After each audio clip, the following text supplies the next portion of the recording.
You have worn many hats, but one of the new ones for you is your involvement in this thing called Project Rudy, which is this idea for a 70-team super league that would completely upend college football as we know it.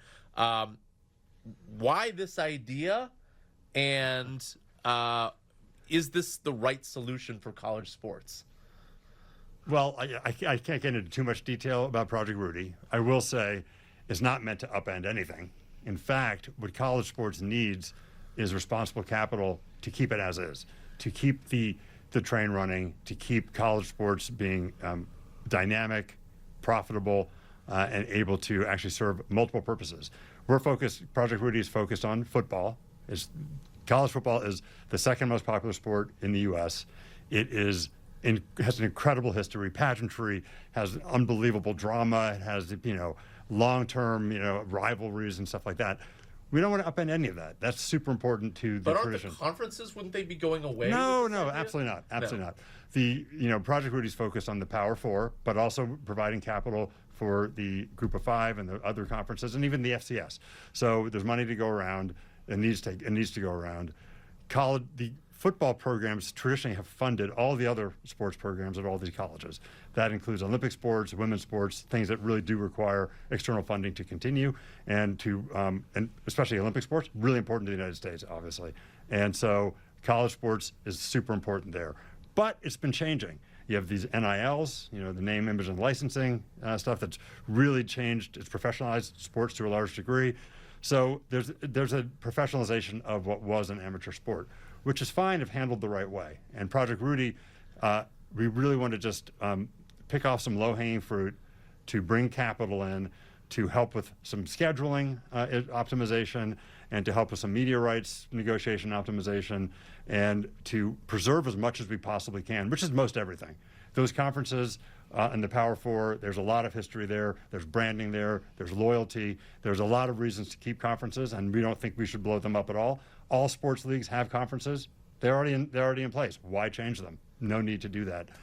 There's just a few things that need to be tweaked with college football, and I think it can generate a lot more revenue and be supportive of all those other sort of very important aspects to college sports, which are in peril right now if something doesn't change. Would this, though, eliminate the games that are currently on the college football schedule where those Power Four conferences are playing smaller schools? Would that go away?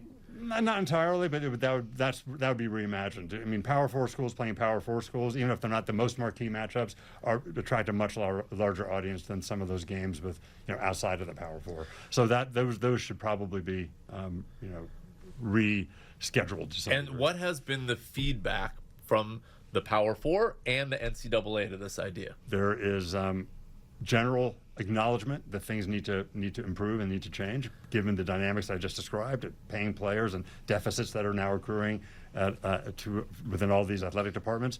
So there's an acknowledgement things need to change. There's been private equity that's been coming in and attempting to invest directly in conferences on an equity basis or a debt basis.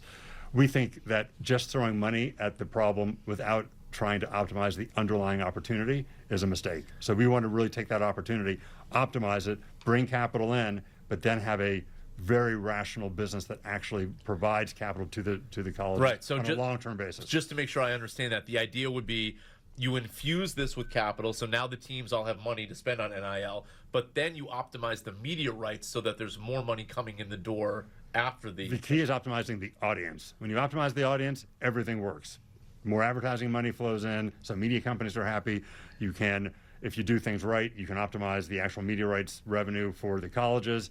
And on a net basis, I think that all the different parties can actually be better off. Within a vastly expanded audience, it is much smaller than it could be, with just, again, a few tweaks. It's not a massive reorganization of these schedules. You can bring in a bigger audience, and that brings in fresh revenue to the whole ecosystem. And then how you split that revenue is what needs to be decided. But you can split it in such a way that every single constituent is actually doing better than they were. One topic that I have obsessively thought about and talked to others about, because I see it with my own kids, is that they are sports fans and have no interest in watching games. And I know the leagues themselves now are really thinking about, is this just like a generational thing that these kids are going to age into, or are we grooming a generation that are simply uninterested in this? Like, they can't stand the commercials, the games are too long. I'm curious to hear your thoughts on that. Well, we have young people that have grown up being habituated to TikTok, YouTube. Right. You The know, former TikTok Instagram. CEO. I spent some time being CEO of TikTok. The best 3 months of your life. It was really amazing, and I learned a lot, and it was just an amazing adventure. I will say, kids do not have the same attention span, nor do I think they're going to grow into it. Will it expand somewhat? Yes.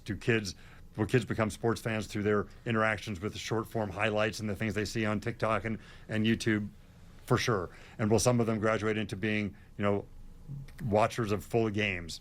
No doubt about it. But I think if you look forward, there'll be fewer of those and more of the snackable types that would just want to see highlights, and they want to see what matters to them. The saving grace here, of course, is betting.